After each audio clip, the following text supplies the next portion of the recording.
Think you know South Korea? Think again. It's time to dive deep into this small country's insanely good food, culture, and top destinations.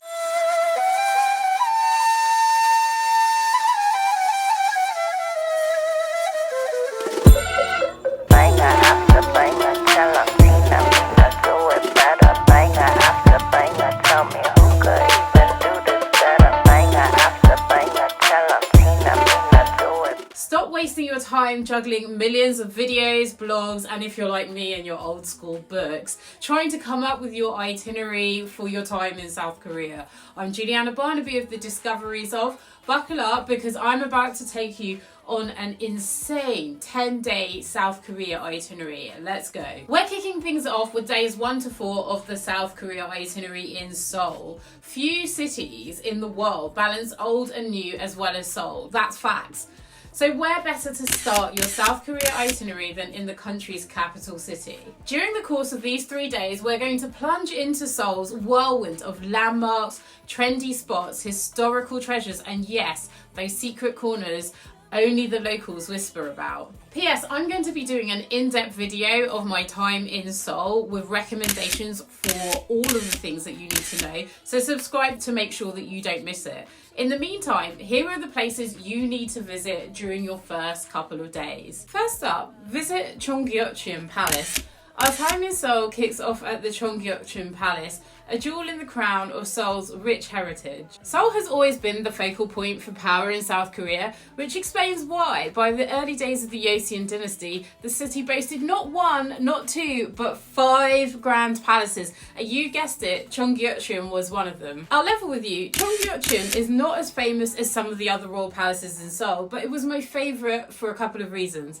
First up is the extensive number of palace buildings and structures there are to explore, and the absolutely gorgeous grounds. Now, when you're here, you should definitely not forget to spend some time exploring the extensive gardens, which I'm currently in.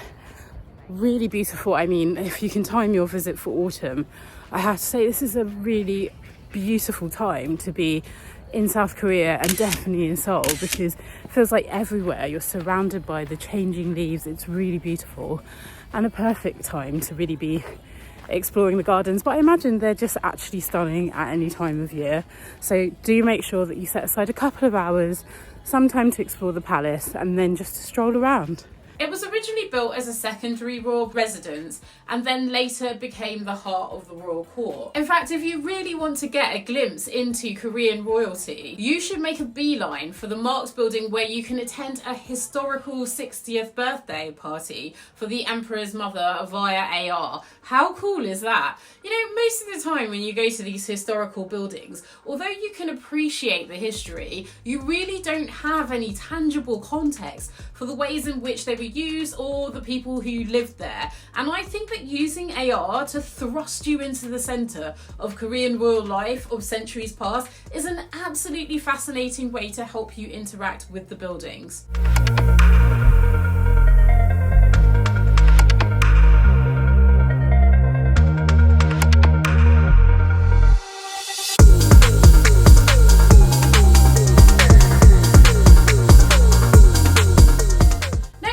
Grab an eyeful of the views from Seoul Tower. So you want to grab the best views of Seoul, right? You have to head to the Seoul Tower. If there's one viewpoint that you can't miss, it's the panoramic vistas from atop this iconic tower. You have 2 options to reach the base of the tower, which is one, to walk up, and the second is to take the Namsan cable car. I would recommend the Namsan cable car. For just 15,000 won, you can embark on a 605-metre journey that offers breathtaking views even before you reach the tower. Now, there is a large area at the base of the tower, and to be honest, the views from there are pretty cool. And so I wondered whether it was going to be worth going to the top of the Seoul Tower. But let me tell you, yes, it really is. Right, I'm really glad that we decided to come to the top here because it's very cool. You can see the whole of Seoul, like literally in its entirety. It's a bit of a shame that it's a bit cloudy today, but let's call it atmospheric. The deck wraps around the whole tower, so you get loads of different views as you walk around. Other than that, there's a somewhat peculiar shopping area, but the loos with a view are a unique touch. And yes, we are talking floor to ceiling windows in each cubicle here. Hungry? How about tucking in at Gwangjang Market? So next we're going to delve into Seoul's culinary haven. Now some people are going to tell you that Gwangjang is too touristy, but guess what? You're a tourist. And the food there, well, it slaps. This iconic destination is a paradise for food lovers, offering a chance to indulge in authentic Korean flavours. Dive into the fish cake soup, yeomukguk, or savour the hand-cut noodles. I'm going to let you in on an insider tip here that my guide, Johan, let me in on while I was in Seoul, and that is to go to Sunhui Ni Bin Datiok. Now, people, let me tell you, they specialise in one thing, and that is the outrageously delicious mung bean pancakes. Now, don't know what they are? You should. Not sure if you want to eat them? You do. They are crispy, they are savoury, and they are oh so addictive.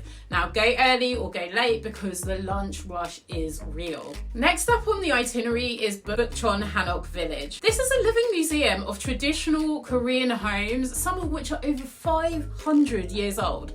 I'm not gonna lie, it's hella busy, but it's also incredibly beautiful, and you get striking views of the traditional homes with contemporary Seoul framed in the background. I recommend spending at least a couple of hours strolling around the museums, shops and tea houses. It's not unusual to rent a traditional Korean dress or hanbok to walk around, and you can do that if you want to.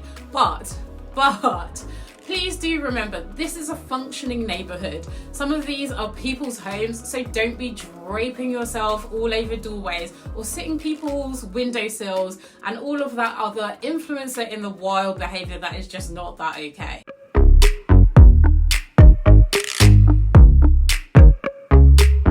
Do you remember how I said that Chandeokgung is not Seoul's most famous palace? Yeah, that would be Gyeongbokgung. You can see why.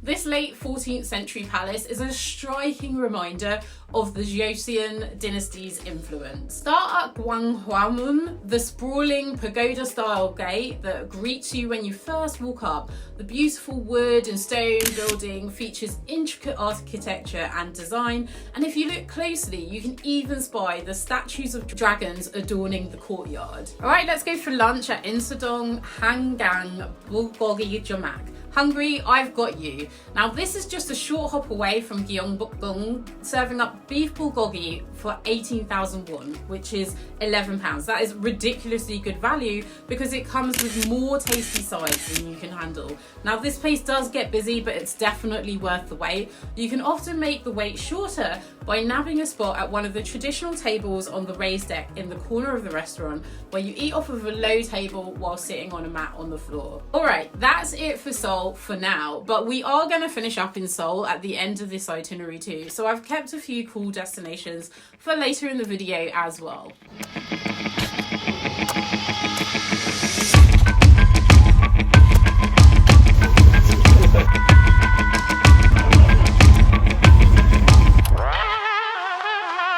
Okay, so now you've got to grips with Seoul, it's time to spend days 4 to 7 of the itinerary in Busan. And Busan may have just pipped Seoul to the prize for my favourite destination in South Korea. Don't get me wrong, Seoul deserves all the hype and attention, but Busan should be anything but an afterthought when you plan your trip to South Korea. The port city along the southern coast of the country is not only a delight for foodies and outdoorsy folk, but it also has an important history related to the Korean War. So ride the Busan air cruise. I often think that one of the best ways to get to know a city is to grab a view of it from above, and that's exactly what we're going to do with the Busan air cruise. This is an aerial ride that provides you with unmatched views of downtown and Songdo Bay. You hop into a cable car, glide over the rugged cliffs with the water directly beneath your feet, grabbing views of the city along the way. If you can, opt for a premium ticket as you get a glassboard cable car and a shorter queue too, which is a win-win. There's also an open-air gallery at the Songdo end of the cable car. This is weird. So once you do the cable car, you can come up onto the second floor and I guess it's like a rooftop park. It's got loads of weird statues and stuff around. I'm much more interested in the beautiful coastline and gorgeous views that you can see from here. I mean, I don't know if you can hear, there's like a gorilla making noises. It's really strange. And although I'm not gonna lie, it's a bit weird. They come with a side of absolutely incredible views of the city. So do make sure that you head upstairs and go to check that out as well. It's time to see a different kind of view at the Gamcheon Culture Village. If you have seen any pictures of Busan, I guarantee that you have seen a picture of Gamcheon Culture Village. This is a historic neighborhood that underwent a big transformation in 2009 and now is one of Busan's most picturesque areas, with rows of densely packed houses, with colourful wooden facades and lots of vibrant street murals. Walking around is really the main attraction here, but you can also rent a traditional hanbok, and I would definitely say that you should go and find the viewpoint, which, although is up quite a few flights of stairs, comes with some straight up spectacular views. I think you should try sangseon-ho, which is Korean sashimi for lunch. Now, I bet if you think of sashimi, you think of Japan, but guess what? It's a traditional Korean dish too. Koreans call it sangseon-ho, and I'm gonna let you in on the secret of the best place to find it in town, Bangpajae Hotjeop. Now, this place has sangseon-ho down to an art form. You choose your fish at the downstairs fish market and hand it over to the chef to prepare when you arrive. Then you wait for the feast to commence. Now, I know it's not for everyone, but it also serves sannakji, which translates to live octopus. Now, let me start by saying that the octopus isn't actually alive when you eat it, but it's killed just before serving, so its tentacles are still moving. And then it's served with sesame oil and seeds. Now, I'll leave it up to you to decide if you want to get involved with that, but I did, and it was tasty. Next, you should visit the UN Memorial Cemetery. Busan played an important role in the Korean War, and this is memorialized at the UN Memorial Cemetery, the only UN cemetery in the world. During the war, the UN sent troops from around the world to help maintain South Korea's independence. And this cemetery commemorates those international soldiers who died in that war. If you can, time your visit to coincide with the flag raising and lowering ceremonies, which take place at 10 a.m. and 4 p.m. daily. It's a sobering experience that takes you into one of the defining moments of the country's history. You should definitely book in for dinner at a Korean steak grill. Now, there are so many dishes that really stand out from my Korean trip, but let me tell you, the meal that I had at Korean Steak Grill may very well be my absolute favourite. Nestled between Handai Traditional Market and Handai Beach, it is the place to get Korean barbecue. Yes, I'm talking thick chunks of steak grilled right at your table. I can't even talk about this without my stomach rumbling, so all I'm gonna say is go hungry. So far we've stayed quite central, but now we're gonna head to Busan's outskirts to visit the Haedong Yonggusa Temple. It's less than an hour's bus ride from the Handai station. Think of it as a peaceful retreat to an oceanside landmark that's steeped in history. The temple's history dates all the way back to the 14th century, although most of the buildings are much newer than that. You can stroll around the buildings, which are magnificent representations of Korean Buddhist architecture in a gorgeous cliffside setting.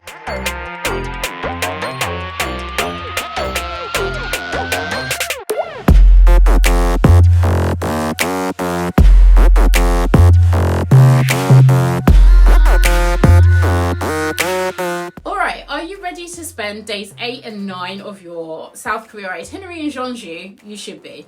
If you're beginning to pick up on a theme in South Korea, it's that the food is absolutely incredible.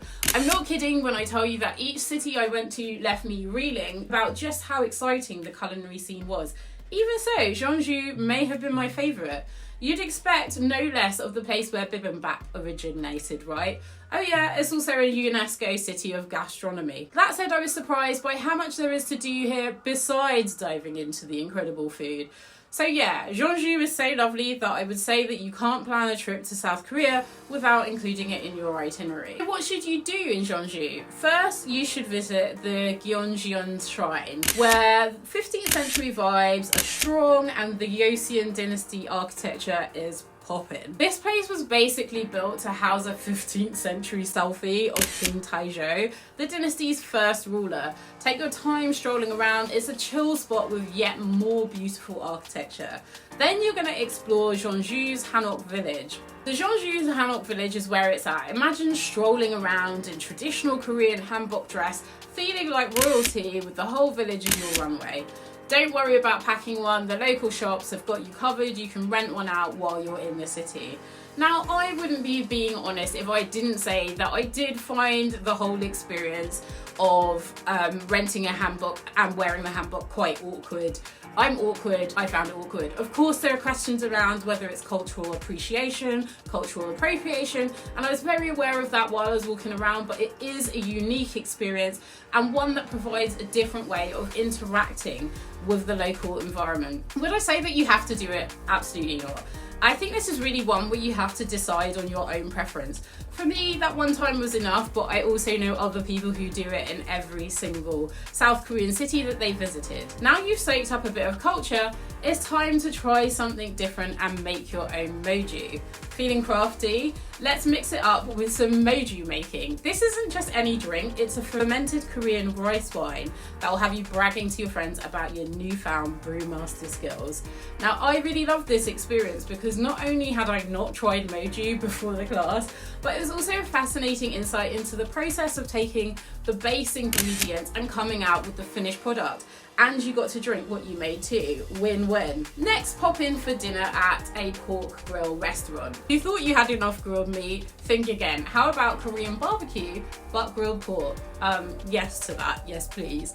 It's grilled right at your table and it's the kind of dinner that tells all other dinners to step up their game. The restaurant translates to pork grill restaurant, but I'll drop the Google Maps location in the description so you can actually find it. And just like that, it's back to Seoul to finish the itinerary. And you're gonna start by indulging in some jjijimbang at Spa Lei. Now, I know that you've heard of K-beauty and self-care is a core part of Korean culture. Never is that more apparent than in the jjijimbang, the Korean bathhouses that are scattered all over the city. I took a little jaunt with Christy of Backpacking Bananas to Spa Lei. It's women's only, super welcoming to Westerners, and a great introduction to the experience. The entry includes a series of pools that are heated up to different temperatures, as well as relaxation areas and wash areas, but I'd 100% say that you should bring cash and book a scrub and a massage because they will have you coming out like feeling like a brand new person. It's emotional. Swing by for a visit to Yeogyeosa Temple. We visited quite a few palaces during our first time in Seoul, so now we're going to do something that's a little different, and that is to visit a Buddhist temple. Yeogyeosa Temple is a colourful temple in the heart of downtown Seoul, and I'd say that you should swing by while you're in there for the second time. Chill out at the Cheonggyecheon stream. Lastly, wind down at the Cheonggyecheon stream. It's this epic 10.9 kilometre slice of nature meets city where you can kick back, enjoy the murals, and just soak up the Seoul vibes. The stream runs through the city from the nearby valleys of Ingwansan Mountain. It was actually part of the city's sewage system for decades. Then it was turned into this lovely urban park where locals hang out and relax near the water. Woo-wee! There's your step-by-step South Korea itinerary. If you have more than 10 days, you can add in other destinations like Jeonju and Gangneung to the itinerary too. P.S. This is the first in my South Korea video series. Subscribe to make sure that you don't miss up on the upcoming videos, released every Friday and packed with practical tips to make your trip fly. I'm Juliana from the Discoveries of. Keep discovering and I'll see you in the next adventure.